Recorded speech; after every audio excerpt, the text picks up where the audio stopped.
बेताल 25 मिथिलावती नाम की एक नगरी थी। उसमें गुंडिप नाम का राजा राज करता था।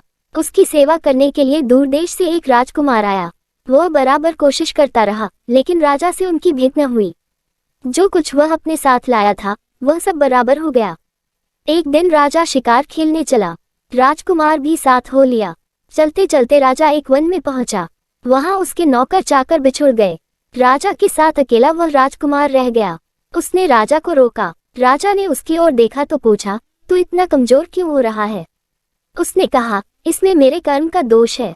मैं जिस राजा के पास रहता हूँ वह हजारों को पालता है, पर उसकी निगाह मेरी ओर नहीं जाती। राजन, 6 बातें आदमी को हल्का करती है: खोटे नर की प्रीति, बिना कारण हंसी स्त्री से विवाद, असज्जन स्वामी की सेवा, गधे की सवारी और बिना संस्कृत की भाषा। और हे राजा, ये 5 चीजें आदमी के पैदा होते ही विधाता उसके भाग्य में लिख देता है: आयु, कर्म, धन, विद्या और यश। राजन, जब तक आदमी का पुण्य उदय रहता है तब तक उसके बहुत से दास रहते हैं। जब पुण्य घट जाता है तो भाई भी बैरी हो जाते हैं। पर एक बात है, स्वामी की सेवा अकार्त नहीं जाती, कभी न कभी फल मिल ही जाता है। ये सुन राजा के मन पर उसका बड़ा असर हुआ। कुछ समय घूमने घामने के बाद वे नगर में लौट आए। राजा ने उसे अपनी नौकरी में रख लिया। उसे बढ़िया बढ़िया कपड़े और गहने दिए। एक दिन राजकुमार किसी काम से कहीं गया। रास्ते में उसे देवी का मंदिर मिला। उसने अंदर जाकर देवी की पूजा की। जब वह बाहर निकला तो देखता क्या है, उसके पीछे एक सुंदर स्त्री चली आ रही है। राजकुमार उसे देखते ही उसकी ओर आकर्षित हो गया। स्त्री ने कहा, पहले तुम कुंड में स्नान कराओ, फिर जो कहोगे सो करूंगी। इतना सुनकर राजकुमार कपड़े उतारकर जैसे ही कुंड में घुसा और गोता लगाया कि अपने नगर में पहुंच गया।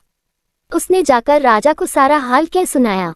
राजा ने कहा, यह अचरज मुझे भी दिखाओ। दोनों घोड़ों पर सवार होकर देवी के मंदिर पर आए। अंदर जाकर दर्शन किए और जैसे ही बाहर निकले कि वह स्त्री प्रकट हो गई। राजा को देखते ही बोली, महाराज, मैं आपके रूप पर मुग्ध हूँ। आप जो कहेंगे वही करूंगी। राजा ने कहा, ऐसी बात है तो तू मेरे इस सेवक से विवाह कर ले। स्त्री बोली, यह नहीं होने का, मैं तो तुम्हें चाहती हूँ। राजा ने कहा, सज्जन लोग जो कहते हैं उसे निभाते हैं, तुम अपने वचन का पालन करो। इसके बाद राजा ने उसका विवाह अपने सेवक से करा दिया। इतना कहकर बेताल बोला, हे राजन, ये बताओ कि राजा और सेवक दोनों में से किसका काम बड़ा हुआ? राजा ने कहा, नौकर का। बेताल ने पूछा, सो कैसे? राजा बोला, उपकार करना राजा का तो धर्म ही था, इसलिए उसके उपकार करने में कोई खास बात नहीं हुई। लेकिन जिसका धर्म नहीं था उसने उपकार किया तो उसका काम बढ़कर हुआ। इतना सुनकर बेताल फिर पेड़ पर जा लटका और राजा जब उसे पुनः लेकर चला तो उसने 8वीं कहानी सुनाई। शेष अगले भाग में।